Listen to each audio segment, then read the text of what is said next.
Your Steve Jones Show podcast is loading now. The Steve Jones Show podcast is sponsored by Sunbury Motors, North 4th Street in Sunbury, and Sunbury Motors Kia, routes 11 and 15 in Hummel's Wharf.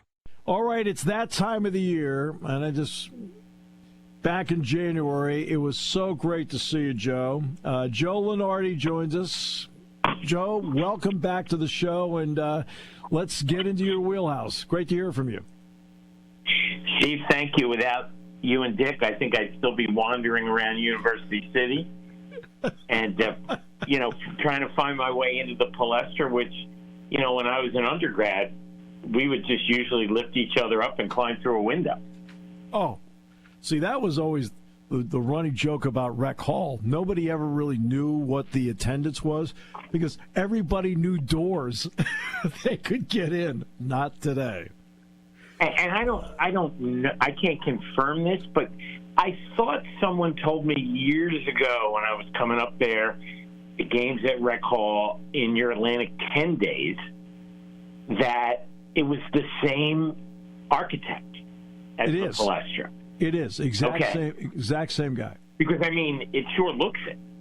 Oh, it's one's blue, one's red, and it's really kind of cool. It's like that. So. How about that? Two great buildings. Joe, I'm of the opinion, and you can tell me if I'm wrong about this, but that UConn, Houston, Purdue as ones, but there's a big distance as to who is the fourth number one seed. Am I on the right track? Yes, I think those three have separated, and I could make legitimate, very winning-sounding arguments for all three of them as number one overall, and I suspect we'll waste a lot of hot air and digital memory over the next 3 weeks debating that, unless or until someone separates. But the reality and the practical application of it this year is we know where all those three teams are going, whatever their order is. So moving on to the rest of your question, yes, there is a gap. Arizona in the fourth overall spot, which would be the last number one seed. Arizona is actually closer to the two teams right behind them, Carolina and Tennessee, than they are to the top three. Arizona plays tonight at Arizona State. Its last game there with them as Pac-12 members. Yeah. And, they could lose. Tennessee could win big against Auburn tonight. And maybe tomorrow morning we'll wake up and we'll have a new number one seed. Yeah. But that's the scenario at this point at the top of the bracket. That's why I look at the conference tournaments, and a conference tournament champion, if it happens to be in that grouping, might be the separator that does it. We'll see. To the extent that, this committee or any recent ones actually pay that much attention to conference tournaments. Because, there's a lot of anecdotal evidence to suggest, particularly, in your league, with that late Sunday game on selection day, that, it's not always the most valuable chip to get when it comes to your eventual placement in the bracket. Oh, no. When it comes to the Big Ten, no. Okay, the Big Ten. The committee. We've seen it over and over. Right. They've got it on in the background. That's about the extent of the importance of it to the committee. It's on TV. And, is it over yet? I'm not going to name names, but I know committee members in years past who've already been on a plane back to their campuses while the Big Ten championship game is underway and the selection show hasn't even come on yet. Right. And I'm not faulting them. They all have jobs, right? And important jobs. But it does kind of make me wonder sometimes where those of us who do brackets, we're sitting there grinding away with a pencil and an eraser at 5:25 on selection Sunday night when, maybe we should be having a bourbon. I like the latter suggestion, by the way. All right. So. Well, I mean, I wouldn't know personally because, I subscribe to the theory that too much of any brown liquor will stunt your growth. So I would know nothing really at all about it. Okay. That's an inside joke between the two of us. Well, because a lot of people don't see you. They see you on TV sitting, so that's why. Well, how about we just leave it at this? I'm taller on TV because of the camera. Oh, goodness. Okay, so we'll always ask about... You could have had any guest today. You didn't have to get the silly one. Oh, I got the one I have a lot of fun with. How about that? There you go. Okay, so always going to be asked about last four in, out. So at this hour, since nobody's playing at this hour, who's last four and who's first four begging to get in?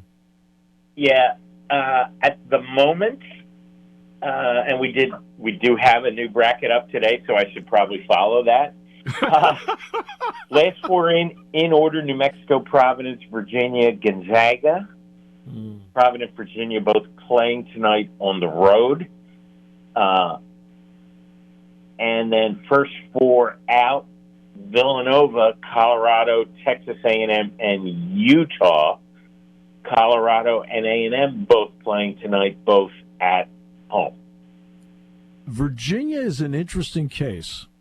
Yeah. They've been going along, and they can't score. Boy, when they're good, they're really good. But if they make it in, I'm certainly not going to circle them many times on my bracket. No. For the very reason that you're pointing out. And, that game last, I guess, was it Saturday or Sunday? They're in. I was reminded, wasn't it a Virginia-North Carolina game back in the 80s in the ACC final? Dean Smith scored a score against Ralph Sampson that led to the shot clock directly. Absolutely. Yeah. I was a child, but I seem to remember that. And I was not. Oh, it did. He went four corners. Everybody's like, well, we can't watch this. That was like, 33-32 or something. Well, that's okay. With a shot clock at a 3-point line, Penn State in the Big Ten quarterfinals in 2011, I think this is the game that got him in eventually, beat Wisconsin 36-33. And Dick Girardi had the great line in the postgame. Hey, Steve, when does the second half start? That sounds just like him. Well, we've all covered teams like, would take a team 3 halves to get to 80. Oh, yeah. And one of these years we're going to get Virginia, Wisconsin in a tournament game. Oh, and, football on wood. CBS might decide they want to have bowling on. That just screams true TV. All right. So. Yes, it does. Yes, it does. Or false TV. Oh, yeah. So how many could the Big Ten get when it's all said and done, in your opinion? I think the 6 that are in are varying degrees of solid. The second trio of the 6, Nebraska, Michigan State, Northwestern, are all kind of in that 8, 9, maybe 10 range. Yeah. But I'm not saying that 8s and 9s don't fall out of the field at this point. They do. But you got to try. Yeah. And so, that then leaves the discussion and turns it to Iowa, which had a nice win last night. I noticed. And I have them next 4 out at 75th overall. Gotcha. I don't think they'll ultimately make it because I don't think they're good enough. Right. And on paper, 2-8 in quad 1 isn't going to get it done. But there's certainly opportunity for them to get a winning streak here and play their way up and in. But there has never been – there's a significant gap between the last 4 in and the first 4 out. Yep. And then another significant gap before the next 4 out. The gaps the size of which, A, I've not remember seeing, and B, that they fall exactly on the foursomes. It's almost like, you know, they're getting paired up for a shotgun starting golf. Yeah. Right? Like, we're going to put these 4 on the 12th hole and these 4 on the 10th hole, and these other 4 are so different, you're going to play the short course. Right. You know? Yeah. You're going to be over at the par 3 course, have a good time. That's where I'll be. Yeah, that's exactly right. It's like, see, that's the Girardi game. He loves wedge putting. Doesn't bring a driver. He should stick to that. And should I too? But I'm just, right. You know, I'm still delusional enough to think I might get better. Well, and here is, aren't we all? We always get that. We always get that par in 18. Go, hey, I think I'll come back tomorrow. Yeah. But here is the part, for example, you talk about Iowa. If it continues on the path they're on to be an 8 seed, well, that means they get Purdue if they win. And I think that stalls exactly what you're talking about. That's the problem they're going to have moving forward. It would be an opportunity, but an opportunity to be a long shot. Also an opportunity, right? Yeah, right. You know, it's a double-edged sword. Yeah. I mean, I certainly wouldn't bet a mortgage payment on Iowa in that game. Mm-hmm. You know, unless it was your mortgage payment.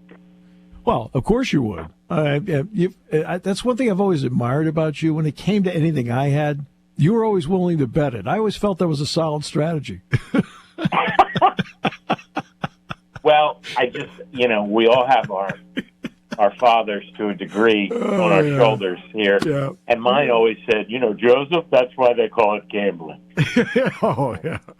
Oh, I'd be okay, Dad. Yeah. He also told me I had a face for radio, so, that's that was a given in my house. And somehow I've made a living out of it. Who knows? He was gone long before all this TV stuff. God only knows what he would say. I know. Actually, I do know. He'd say, his mother and I can't believe they're paying him to talk. Well, you do it well. The ACC thing obviously came up. It's like I had a... Yep. With all due respect, I had a laugh out of it. Okay. Part of it is knowing you and knowing what you put into it. And it's like, okay.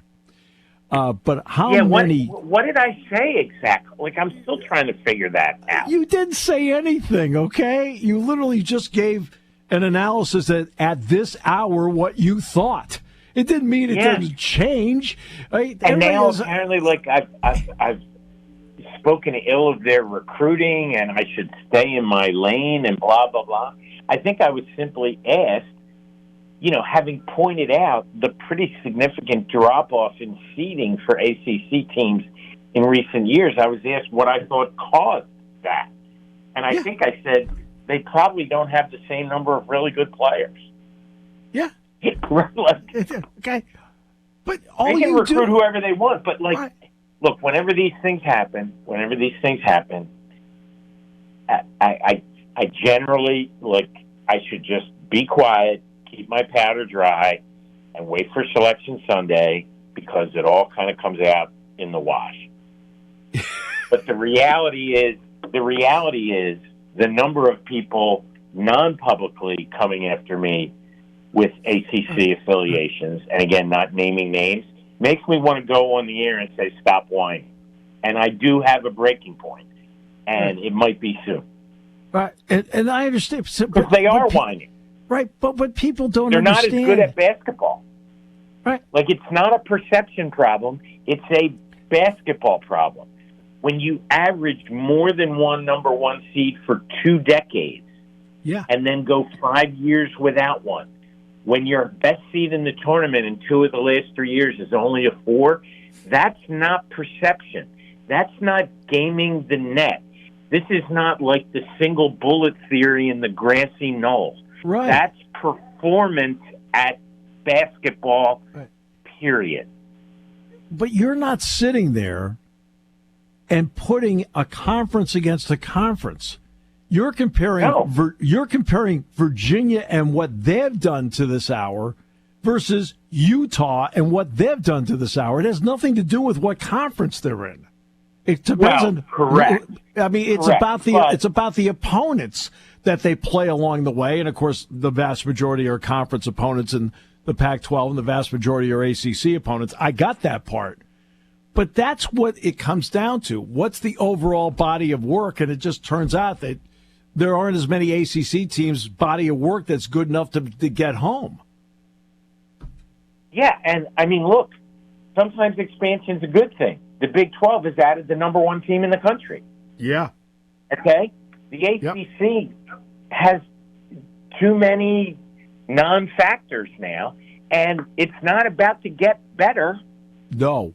With SMU, Stanford, and Cal. I don't know who thought that was a good idea, but I guarantee it wasn't a basketball person. No, exactly right. Now, the Big 12. And, you know, for those who can't, it is not a conference debate in the committee room, but, you know, because we live in the real world of fans who like to put their chest out about their teams and their leagues. I get it. But, the last team in the field right now from the Big 12, their ninth, is Texas, which was winning by, 30 at a 7 seed last night. Yep. The last team in the field from the ACC, their fifth, is Virginia, who we talked about. Now, if Virginia and Texas played today on a neutral court, what do you think the boys in Vegas would say? Right. Exactly. I'm just the messenger. Right. And I know this sounds incredibly arrogant, and I don't mean to be. I'm also not wrong. Right. You have a track record. Well, I mean, there is that, Yeah, you have a track record, but there's another element to it as well. Everyone has to understand, you put out the new bracket today. These are your snapshots at the hour. They are not the final product. Everything is a work in progress, right? Which you understand, but there's a lot of people that don't understand that. And, I mean, look, I think it's cyclical. But if I were, a data scientist for the ACC, and I'm neither, I know it seems, kind of counterintuitive, not a data expert, and I'm definitely not a scientist, but, the ACC's numbers over a multi-year period are good. Right. They just aren't. Right. And, I think what set some people off was, 5 or 6 years ago, whenever it was, their player of the year was Zion Williamson, the number one pick in the draft. Yep. Last year, it was Isaiah Wong, who's a nice player. Yep. I saw him play in high school at Monsignor Bonner, 3 miles from my house. Saw him play in the Jordan Center against Penn State. Right. But, no, he's not the number one pick in the draft. No. He's not even close. So, no. If we're going from a Michael Jordan, Zion Williamson continuum to Isaiah Wong, Armando Bacot, it's not as good. It just isn't. Well, let me give you. We'll close this out here. I mean, I agree with you, but I'll close out with this analogy. I think there are fans of the ACC and even coaches of the ACC that think it's 2005, 95, 85. Yeah. That's the same attitude that I see from Indiana basketball fans in the Big Ten, that they can't accept it's 2024 and it's not 1987 any longer. That's just my personal opinion. Yeah, I never realized, that there was so much of a sense of entitlement, to be honest. Yeah. Because I'm from, little old St. Joe's, and we don't think that way. Mm-hmm. But we don't think that way. And, I'm studying this year, the here and now, right at this moment, and applying how the committee has acted in the past. Exactly. Nothing more, nothing less. Or as I often used to say, I'd put my own mother in the NIT if she played a crappy schedule. And with that line, it's the mic drop. I got nothing better. I will let you fade for the moment into the sunset, my friend. Please do, because I'm sure this is going to go viral. Oh. And, I'm going to be selling apples on the Art Museum steps by April 1st. My friend, always, as you know, a pleasure, whether we're talking this or just talking in person. Thanks so much. I appreciate you, All Joe. right. See you, Have man. a good run. Thanks. See ya. Joe Lunardi, the best. That was a fun conversation across the board. I hope you learned a lot.